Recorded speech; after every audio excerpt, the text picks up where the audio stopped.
Жаңа жыл қарсаңында Құрманғазы атындағы Қазақ ұлттық консерваториясының ұйымдастыруымен Сазген сазы кешінде өзгеше концерт өтті. Оған Ресейдің еңбек сіңірген әртісі, Башқұртстанның халық әртісі Рамиль Гайзуллин қатысты.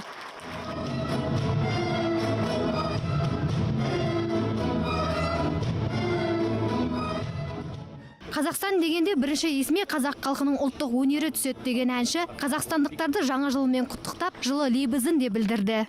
Мына қазір жақындасып келе жаңа ел, соңа мен осы Қазақстан халқынан бигерәк тә кімдер мына музыканы, осы көйлерді яратқан кішілерге, мына осы музыка хүйесілерге, шолық мына сазғын, сазы, түркіміне, менің тілектерім гел bir yerdagina turmahanlar, artaban gel üshinler, bir basqıstan ikinci basqısqa şoytib üse barhanlar.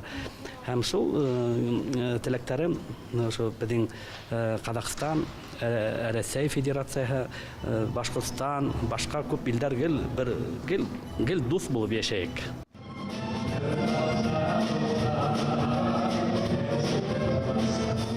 Жаңа жылды ұшақта да, пойызда да, жолда да қарсы алып көргенмін деп күлген Қазақстан Республикасының еңбек сіңірген қайраткері Майра Мұхаммедқызы сыйлыққа кітап алғанды ұнатады екен. Алайда сыйлықтан гөрі ең бастысы амандық деген әнші көрерменді қой жылымен құттықтады.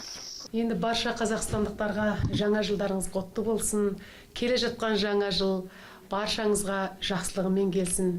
Берекесіменен еліміз тыныш, бірлігіміз, осы ынтымағымыз әрқашанда нығая берсін. Не айтам, жақсылық болсын.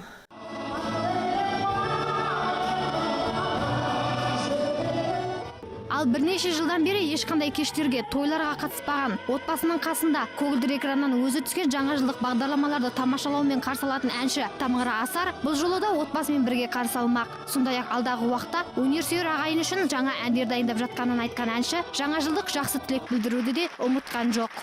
Құрметті отандастар, келе жатқан қой жылы құтты болсын. Қой деген қасиетті мал. Бұл қазақтың азығы, бұл қазақтың арқа сүйеген жануары. Сондықтан бұрын Совет одағының кезінде 100 бас қойдан 150 бас қоз аламыз деген әңгіме болатын. Жоспар тапсыруда. Сол сияқты олжалы жыл болсын. Барлығымыздың дастарханымыз тек шаттыққа жайылсын. Керегеміз қуанышқа керілсін. Бала шағамыз аман болсын.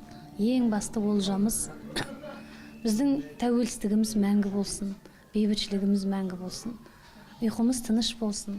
Күлкіміз көп болсын. Барлығыңызға жаңа жылдарыңызбен құттықтаймын.